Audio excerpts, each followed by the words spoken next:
Hi, Tavleen. I'm just waiting for Alan to join in. Just give us give Sure, us a couple of minutes. Yeah. sure, Thank sure, sure.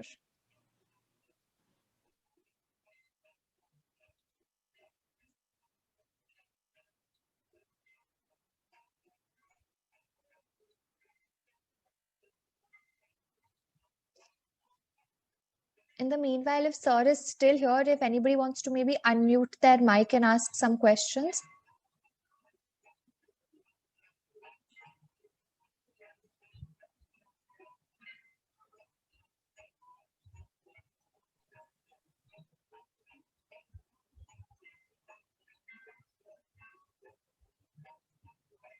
All right, or if you want to just maybe share your opinion on the sessions that we've had, so we can have like a little conversation before the group activity begins. If anybody wants to just go ahead, because I believe a lot of people in the comments in the chat have mentioned that this was a very interesting and critical issue to be discussed in a forum like this and amongst youth.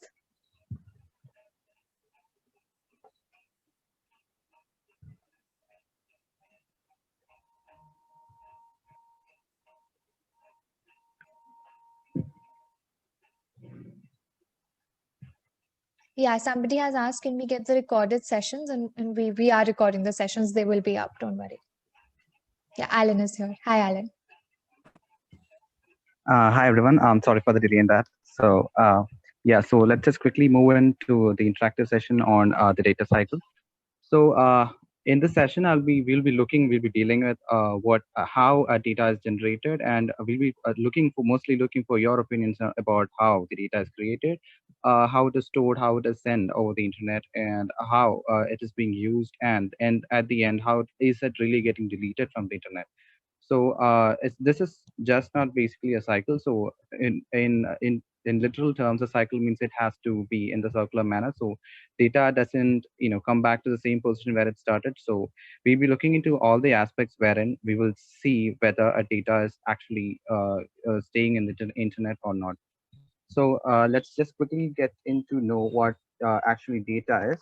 So data is actually a set of characters that is gathered and translated for some purpose in usually analysis. And data can be in the form of different characters, like it can be single characters, it can be Boolean, it can be in the form of picture, sound, or video.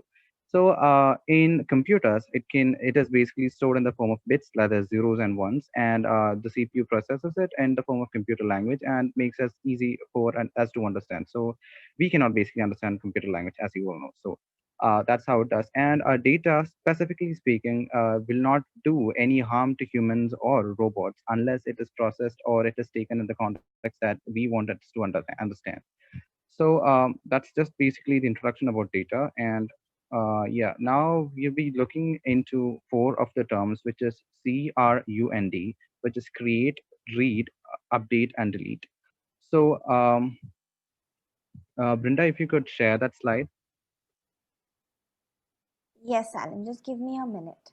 Sure. So I'll just quickly get into what these terms specifically mean. So creation, as in just means the creation of data, and it's just basically creating of data, and we can create data in different forms. Yeah, like even if we do web searches, or if you're on the social media, or in communication, or while using photos or online services, or even in smart devices like IoTs, like that we have right now.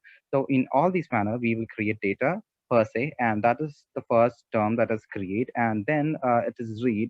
So the second thing is about the reading of the data. That means the accessing of the data, or aka retrieving of data. So that can be done by the person actually creating the data, or the ISPs, or the platform that we are actually using, or the end user that is actually designated to receive the data, or get access to the data. So that is read, aka retrieve. And the third one is update. So as you all know, updation of data just means updating the data from which we already have shared. And the last one is deletion of data, which is actually the notion. I would say it is actually a fictional notion. We will get to it later, because a deletion process doesn't actually happen when we post something in the internet. So we'll look into it in the coming slides. So these are the four basic terms which which we have to deal with when we first go on to know about data. And there is another thing which another term which has come into the access, which is L, which is listing of a large data, which is basically the big data thing, which basically compiles and helps it easier to access all the data which is over there. So that makes it C, R, U, D, and L. So it's CRUDL. So that are the basic five letters or the terms which you're going to use consistently. And then about the phases of data cycle. So we'll be looking into the basic phases which I think are very much significant in the data cycle. So the first thing we're going to discuss is about data capture. So that has data acquisition, data entry, and signal reception. So data capture is basically the insertion of data into the whole internet environment, and it can be done through data acquisition, which is the ingestion of the already captured data which has been produced by an organization or enterprise. That is basically compiling or accessing the data of which is already present in the internet. The second one is the literal data entry that we do, uh, the data entry that we do. And the third one is the signal reception, wherein we go into understanding the capture of data, which is created by devices, that is the IoT AI devices. So these are the three key features which are put under data capture. So these are the three methods which I think data gets into the system. So, and the second second term, which I think it's important, is data maintenance, which is basically it's just a broad range of data activities. This can be defined as supplying of data to points at which data synthesis and data usage occur. So ideally in the form of best suited for. So we are just basically using this data and making it usable on a particular context which we would like to see the data as. And the third one is about data synthesis. So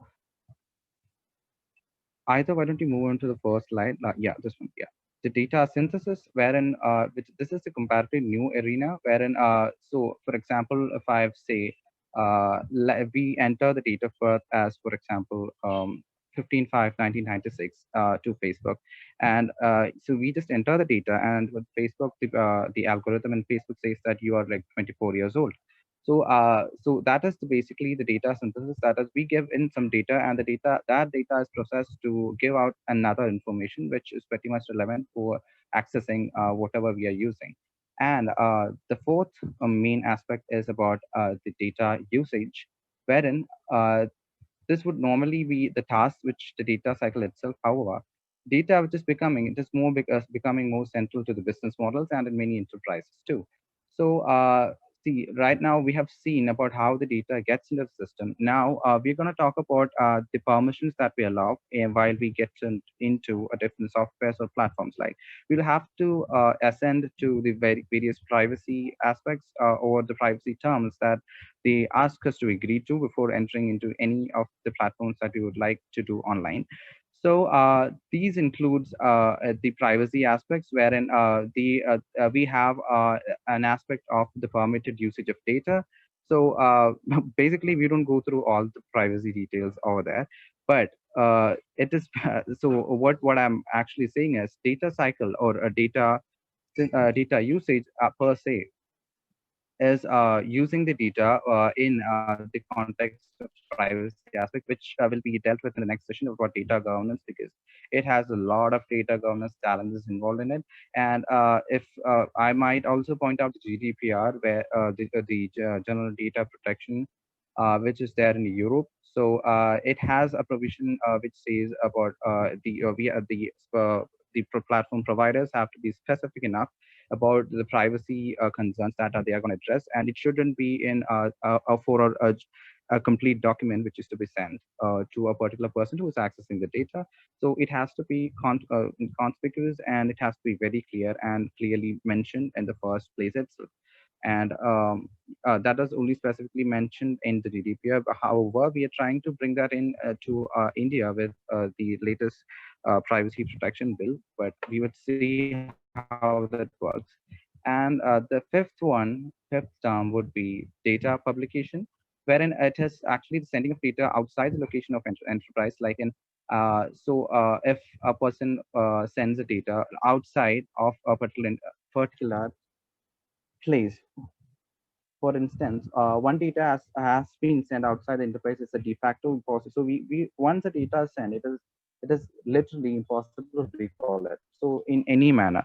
So data values are wrong, cannot be corrected as they are beyond the reach of the enterprise. And data governance need to assist in deciding how incorrect data has been sent out of the enterprise, which will be dealt with.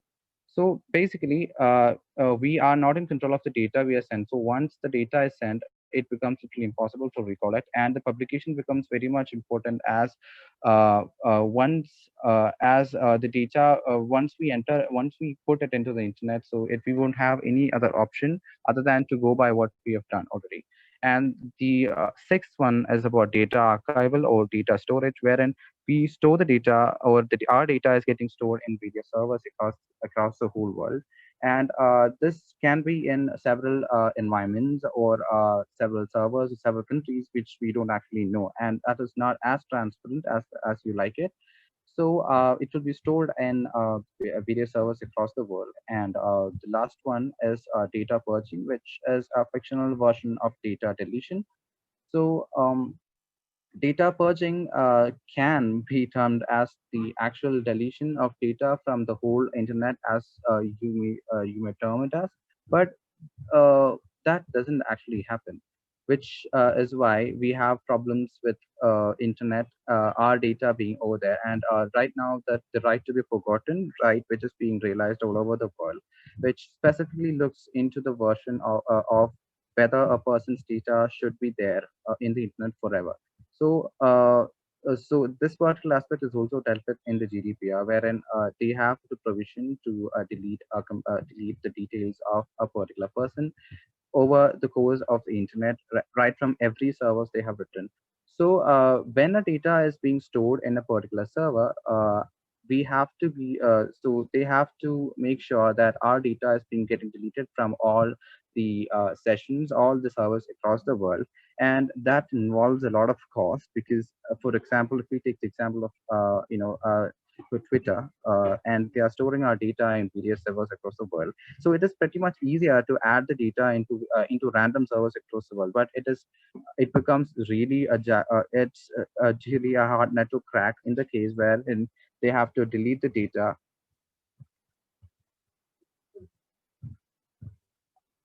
wherein they have to take out the data from all the servers across the world. And that is why well, most of the social media platforms are pretty much silent in that area of deletion of data. And they would say that our data is getting deleted, but we should be rethinking about how that is actually done, and that is not a transparent process too.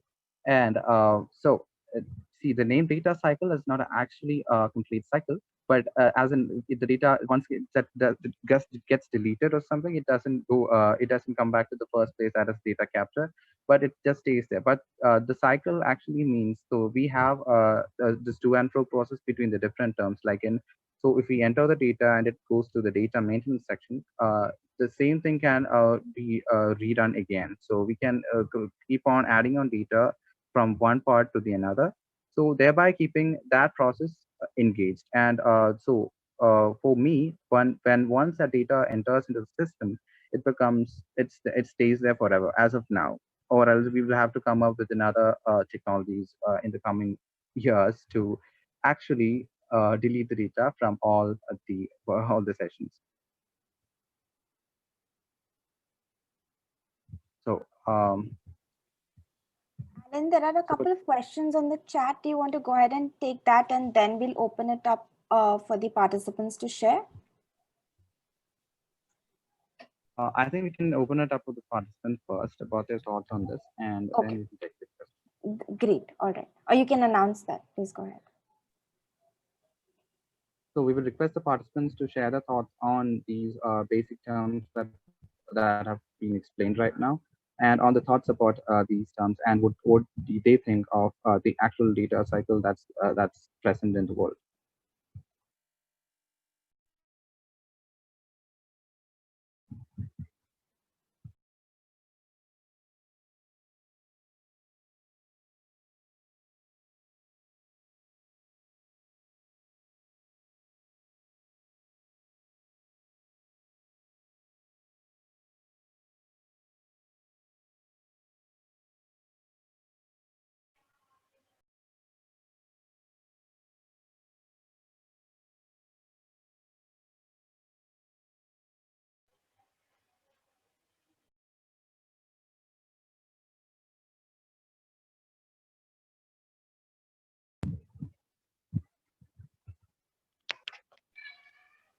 Hi, this is Gautam. Please go ahead, Gautam. Yeah, so it's a kind of question also on the point data purging, uh, the issue that we discussed about the right to be forgotten. So I just wanted to know, is it practical, or what may be a solution ahead for this? Because if we'll track and keep a note on who is from the very beginning, that is the point data capture. So is it practically, we can think of it, is it practical to think that we can at the end, if someone requests for his or her data to be deleted, so is it practical that we can go ahead with this and in the future, or if we have some plans right now? Okay, so thank you, Gautam, firstly for the question. So that is a pretty much interesting question, and this context has been in talk for a while right now.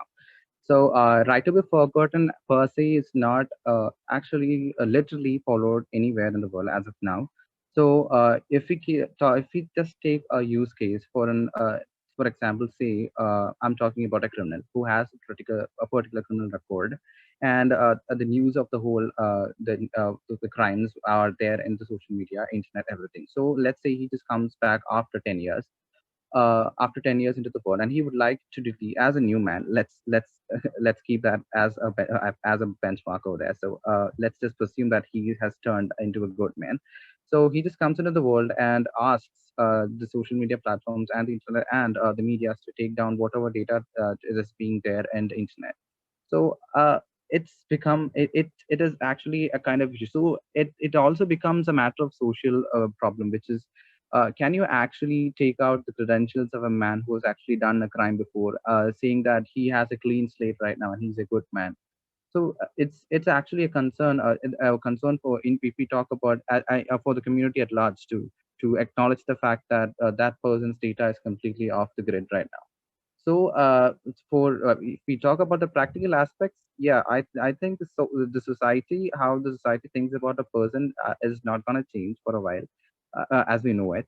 So, and yeah, but right to be forgotten, as in, is kind of an acknowledged right. It's trying to be proposed much in a stricter manner across the world. So, I think it's still debatable.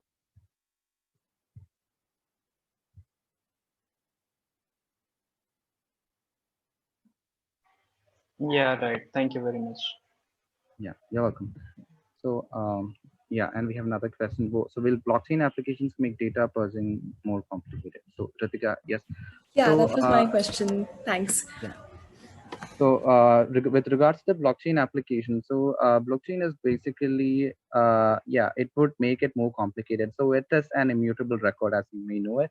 So, I think Satish has explained very well about cryptocurrency and how the basic characteristics of it. So, once data or a block, or as you may say, an information is added into a whole blockchain structure, so it is basically timestamped, and it is shared. It is a decentralized version. It is shared across all the servers, or all the nodes which is connected to the whole network. So if that's the case, there is actually a study going on where to actually bring in an environment wherein we can correlate AI, IoT, and blockchain, so that we have the characteristics of IoT, AI, and blockchain together, and we will be taking if we talk about the blockchain aspect. So if you want to take or change a data in a block, it there is no other way other than to uh,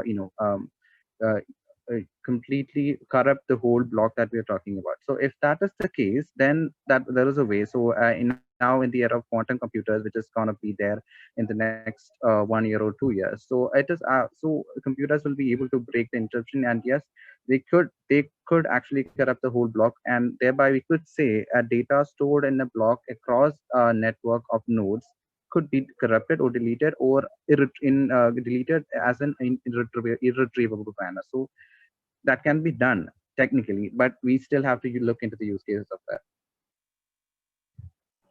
Thank you. Yeah.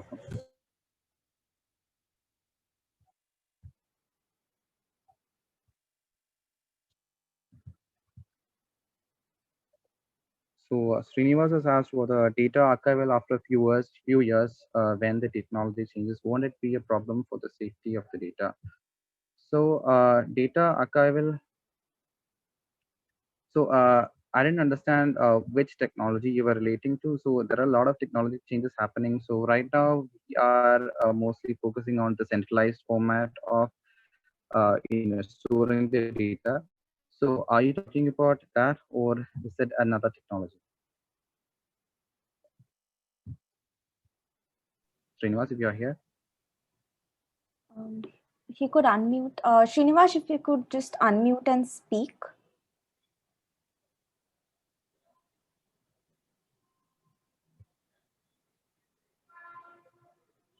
Right. We Okay. will wait for him. Alan, there's another question above.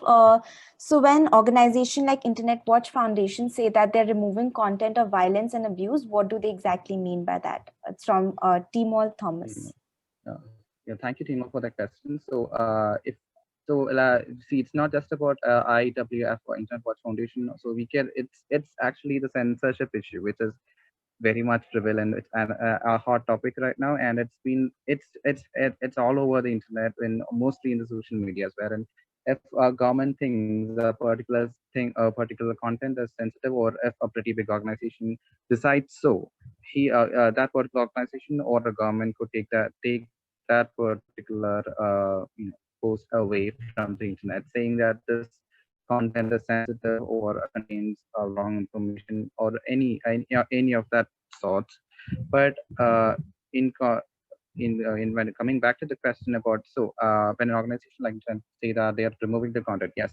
So if they say they're removing the content, so they are just making the content inaccessible for the viewers to see it. So the content, for my guess is there, the content will stay in the internet, but it just becomes inaccessible. That's all. But if a pretty good person and having a good knowledge about computer and how this particular algorithm works, that that particular information can still be retrievable, but it won't be available for the public at large. That's all. Right. Thank you, Alan. There's another question from Sujoy. How would the principle of data localization affect India's position in global data economy? Okay, Sujay, so you would like me to answer the principle of data localization. Yeah, so India is looking into data localization because we had a lot of problems with the Aadhaar, which we had, which was there for a long time, and it is still there. So data localization per se keeps the servers or the data stored in the servers or in our country. And well, while we talk about global data economy, for example, if you talk about the cryptocurrency, which is an application of blockchain, so we cannot actually per se state about the localization of the blockchain, or we should restrict in that way so that only the nodes in India can access that particular network. But still, we still have to go into the technical aspects about it, because even using a VPN outside our country, we could access the servers of our country. So it becomes a technical issue too. So data in while talking about the global data economy, yes, India's position is, it's still debatable, because we are still in the verge of achieving that of global data economy, if you ask me.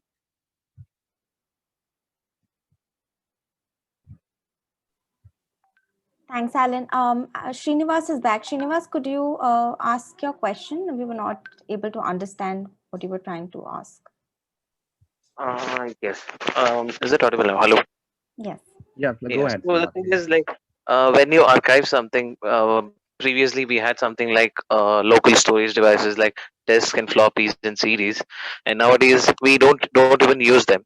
So in future there might be a different technology as well for the storage. Like when we have something important archived in the current technology, and when we in the future in 10 to 15 years the technology might change again. So how good, like how reliable is the data archival as of now?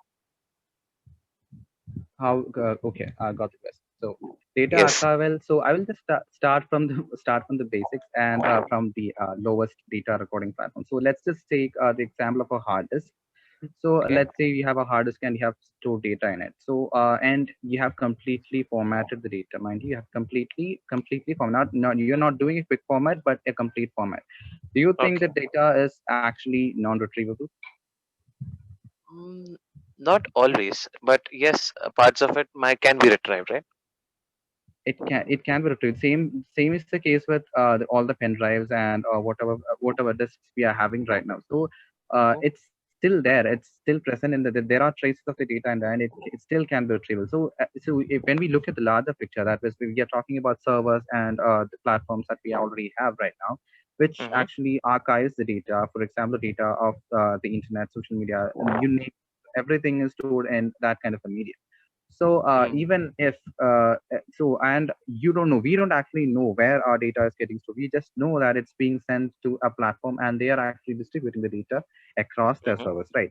Mm-hmm. So Yes, yes, yes. in that case, so we are when we get into a particular medium, we are asking them permission to actually access the data and use the resources to maybe share the data or add or Mm. update our data, right? So if Okay. that's the case, Mm-hmm. and we are getting confirmation really on screen that our data is getting added onto that particular platform or edited or updated or accessed by another person. Suppose another person comments on our photo, right? So we can actually Mm-hmm. see that on screen, but do we actually know what's happening on the background? Like we don't know what's happening on the back door, right? So Yes, yes. yeah, so we don't so that's completely technical. So that's one aspect. The second thing is, if you're actually asking that particular medium to take down a particular post, Mm-hmm. what do you think? There is no proliferation of data. That means multiplication of the data that we shared. So let's just say a particular server has a server load Mm-hmm. to add a particular data. Let's say we have a server in Mumbai and it has a server load, and the next Mm-hmm. best server would be to access the Delhi server, and our Mm-hmm. data gets stored in a server in Delhi. So Okay. so right now we have two different servers having our information. So if we put out the information to delete the post, does the system actually take out the data, or do we actually know that all these different servers have our data in the internet and it is getting removed from all the servers across the platform that we actually have? Yes, we wouldn't know that exactly. Like Yeah. we would So know exactly how. Yes. exactly. So that's the point. So we wouldn't actually know how that data is getting, whether that data is updated, deleted, or later accessed by somebody else or not. So it's Yes. just Yes. we wouldn't see it's pretty much unpredictable. So we would have to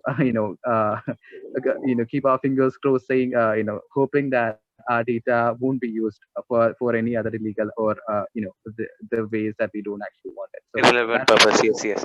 yeah, that's the Yeah. present state of the archive that we actually have. But Mm-hmm. come the age we are looking at cloud computing, core computing, which is almost there in our places. So now we are talking about our privacy getting off.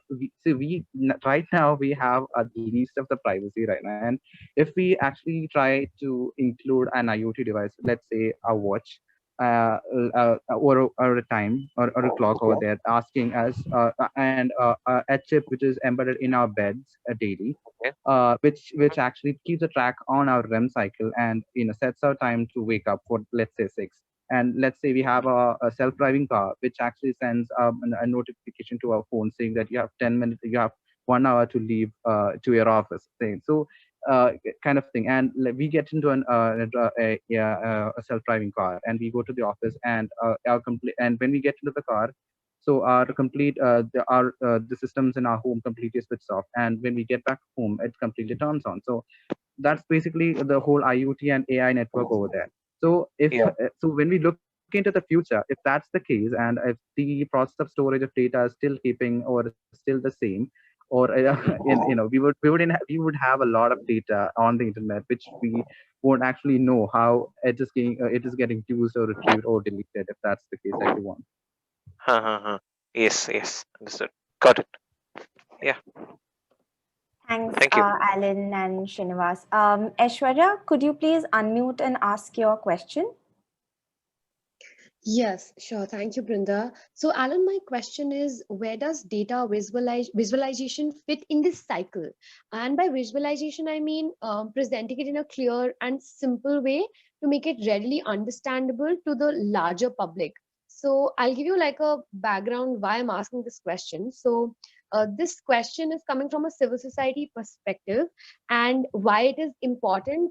It could be, you could think of it, say, from the RTI outlook, the different acts we have, and not just from if I send in a query and if I do not get an answer that is understandable for me, then like that data is of no use to me, right? So Right. maybe something on those lines is what I wanted to ask you about. Okay. Uh, so what I understood is that you would like to know how the people or the society at large can access the data in the language which is known to them or which is accessible to them, right? Is that what you want me to answer? Right. So my question is that where does this aspect fit in the the phases of data cycle? Right. So, if we talk about data visualization, let's say we add in the data. So the data is getting, allocated in different servers. It is being synthesized and being used for different purposes. And we are, sharing the data across the platforms or into places such which we think that it is used for.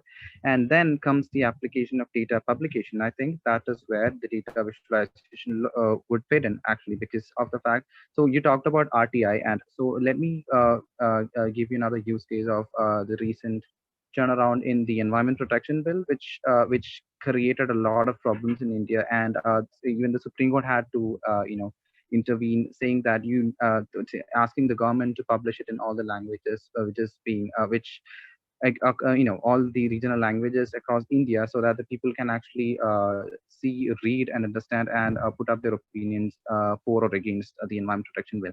So, if we take the context of India, the data visualization aspect is not that much persistent, if I say, because even in a statute which is being published by the government, we cannot see that transparency over there, or we cannot see that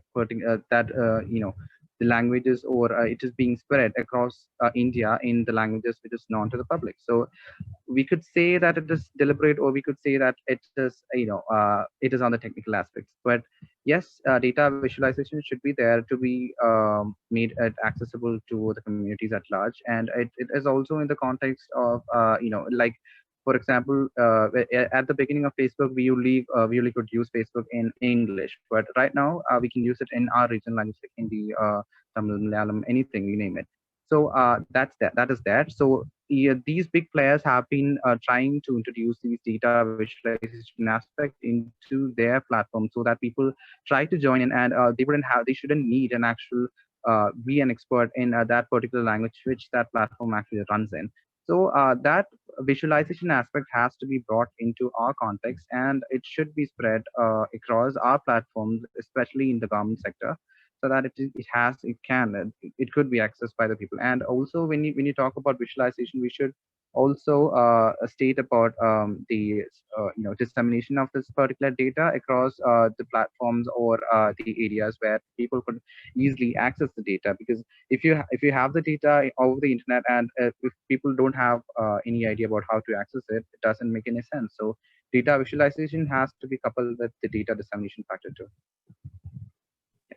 Thank you so much, Alan. I would like to add one more example, like you were mentioning, right? So about data visualization, you talk about Facebook, right? So Right. even about Google Maps. So most of us now have, smartphones, and Google Maps is Right. something most of us who are able to access, understand English or different other languages are able to use it for very, very purposeful ways and means in our daily lives. So that is one more example that I would like to add. One more thing that's a kind of like a follow-up question. So when we talk about data visualization, for example, like I work for Teach for India, right? And it is very, very important for us to basically show our Reach out. data. Yeah, because without that, it is kind of meaningless, if I could say so. So I Yeah. feel, what do you think are the ways and means for better data visualization and outreach? Like you mentioned, data publication, right?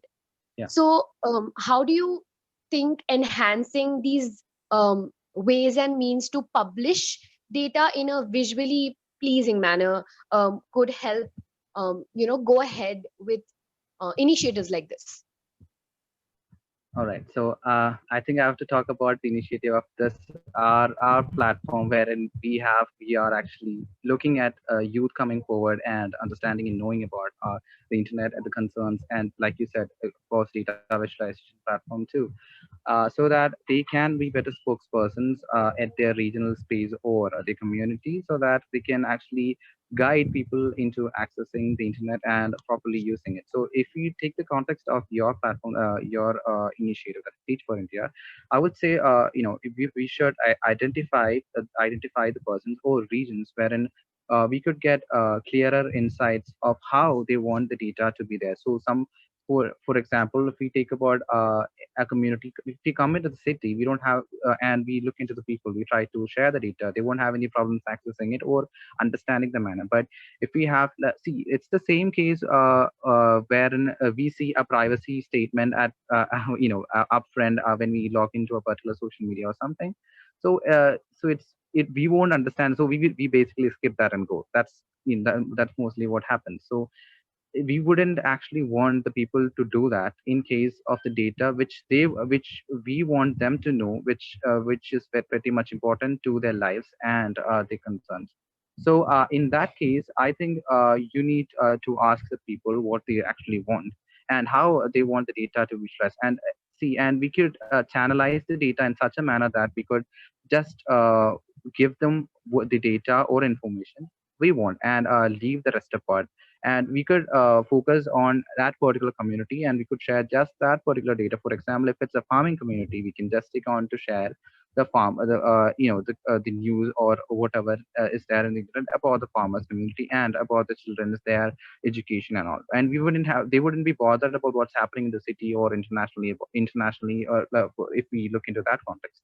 So likewise, you can actually change or design the data in such a way in their regional languages, channelize it, focus it to that particular community, and then share the data and also educate them about how to access the data. Thank you so much. Alan, actually, Dr. Abhishek Bhatia wanted to go next, but in the interest of time, we're actually already at 12:40 and we have a panel discussion coming up. What we can do is, Alan, if you can share your email ID, and Dr. Abhishek Bhatia and Raghu Gagnecha can get in touch with you and you can answer their queries as well. Is that all right with Dr. Abhishek and Raghu and Ashwati as well? Sure, no problem, not a problem at all. Will they share Yeah, my that'd be great. email ID? Thank you so much for accommodating this. Great. Ahita, over to you. Okay, hi everybody. Thank you so much, Alan, and big thank you to my fellow organizing team members for perfectly executing the session on the data lifecycle. Now, we hope that from this session you have an understanding as to what data lifecycle is all about, and starting from the generation of data till its very purge, and also as end users of the internet, where do you place yourself in the life cycle of data, right, in the handling of data. Now, I do understand all of us have a lot of questions and comments. So in that regard, we have a panel discussion right now on the topic data governance and ethics. And through this discussion, we have a multi-stakeholder panel where all your questions and comments will be answered.